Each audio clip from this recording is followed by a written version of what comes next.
Baby boomers finally stop spending. That's how you know the cost of living crisis is really a crisis. Help me, I'm poor. Boomers have historically been more immune to rising costs because they probably own their own home, so aren't experiencing recurring nightmares about this bloke. That's not to say boomers don't feel the pinch like everybody else, but they typically carry less debt and have more disposable income to spend on holidays, eating out, and furniture from freedom. Here we go, pivot! Pivot! And for the past few months, they've been refusing to stop splashing the cash, according to spend trend reports from Bankwest. Money wins.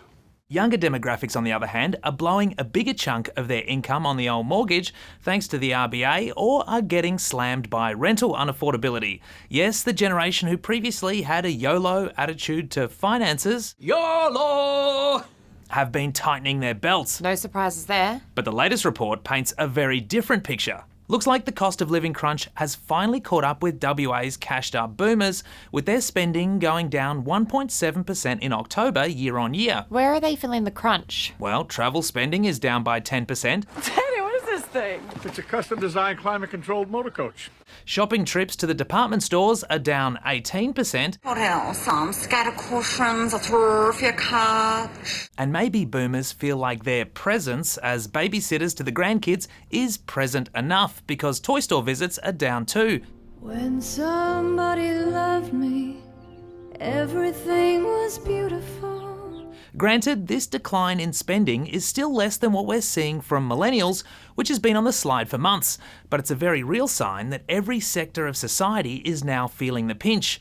And if we all stop spending, maybe the RBA can finally give us some rate relief. Just wouldn't bank on it before Santa comes. Christmas lunch might look different this year. Based on the cost of meat right now, it's not just the turkey that'll be stuffed.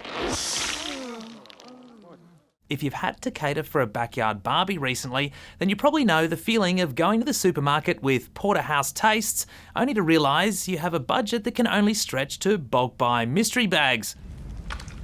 Meat prices are so expensive, complaining about it has become a popular pastime for politicians.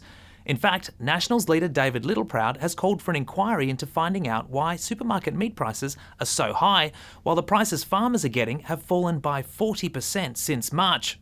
It's certainly not a supply and demand thing, because Australia has more cattle than it's had in a decade. So what's going on? Well, New South Wales farmers blame a lack of competition among the major supermarkets, and they want the ACCC to investigate.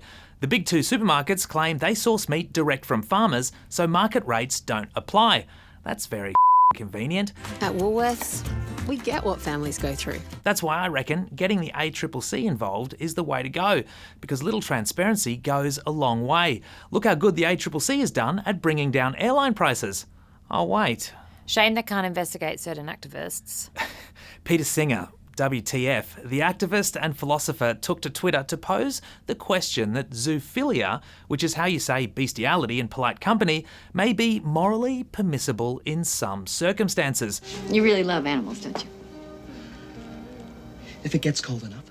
Those circumstances apparently are whether or not the other option is spending your days as an animal in a factory farm. I'm a human being! Let me go! Singer reckons an animal would be better off in a loving sexual relationship with a human, and bizarrely tries to pitch this idea as somehow consensual as long as the animal doesn't move away. That's not okay. No shit. It's like asking if you'd rather be eaten by one great white shark or 1,000 really hangry guinea pigs. Both options are objectively shithouse. Here's something that's actually worth pondering though. Does a tweet like this from Peter Singer make you think about your meat consumption more or less than Tash Peterson covering herself in blood in a Louis Vuitton store? Louis Vuitton have blood on their hands, and so do you if you're not vegan. Or does their message about animal rights get completely lost in their own grandstanding for attention? I reckon we all know the answer to that one. We've got a right to eat in peace. I'm Ben O'Shea.